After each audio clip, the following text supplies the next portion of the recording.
You've probably heard it a million times, right? Be the alpha, be the pack leader. But what if that whole idea is kind of wrong?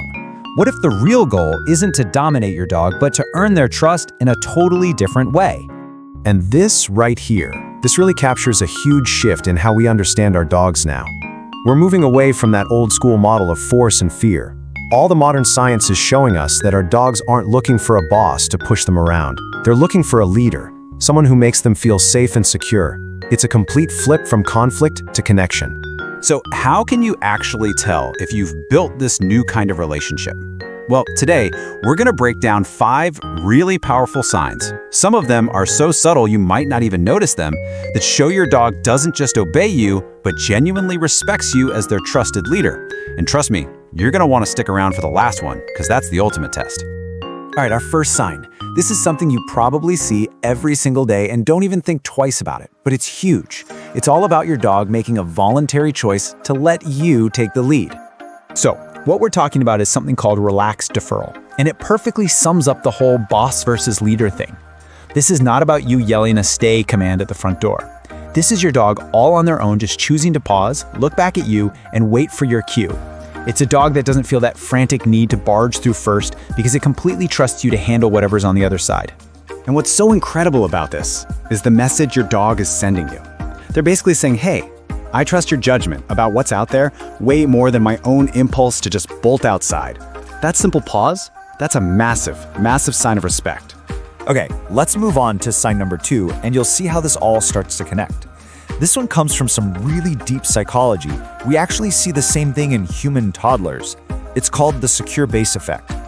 So picture this. You're at a new park. It's busy. There's a lot going on. A nervous dog feels like it has to be its own bodyguard, right? Head on a swivel, monitoring every single thing. But a dog who sees you as a leader, they use you as their home base. They'll go explore for sure, but they'll keep making these little check-ins, just a quick glance back your way. And here's the cool part. Those little glances back at you, that's not fear, that's delegation. The dog is basically asking, hey, we good? You got this? And as long as you're calm, they feel free to keep on exploring. It shows they've totally outsourced the job of worrying about the world to you. Now, on to sign number 3. This one is super subtle, almost invisible, but it gives us this fascinating window into the social mind of a dog. It's all about their built-in emotional radar. It's this thing called emotional synchrony. You have to remember, dogs are absolute masters at reading us. Our heart rate, our breathing, our scent. A dog that sees you as a leader doesn't just notice your emotions, it actually syncs up with them. It looks to you to figure out, okay, how should I be feeling right now? And here's the real proof. Have you ever been super stressed out about something, and then you finally take that one deep breath and let it go? And in that exact moment, your dog lets out a big sigh and just melts onto the floor? Yeah, that is a huge sign of trust. It means they're literally taking your emotional word for it over their own feelings. All right, sign number 4. This one builds on that whole idea of safety, but it's all about physical space and where your dog chooses to be. Now, to be clear, we're not talking about those super anxious Velcro dogs that follow you into the bathroom. We're talking about a calm, conscious choice. You know the scene. Your dog is passed out on the softest, comfiest couch in the house. You get up to go to the kitchen, and what happens? A minute later, you hear the little pitter-patter of paws, and there they are, plopping down on the cold, hard kitchen floor just to be near you. That right there, that's pure gravity. It's them telling you, loud and clear, that just being in your bubble feels safer and better than the most comfortable spot in the entire house. Your presence is the ultimate reward. So we've gone through 4 really powerful signs, but honestly, they all lead up to this one, the final, ultimate test, the moment of truth where your dog has to make a split-second decision between thousands of years of instinct and the relationship with you. And that ultimate test, the absolute holy grail of dog training, it's the voluntary recall. But here's the secret. It has way less to do with how many times you've practiced and everything to do with the strength of your bond.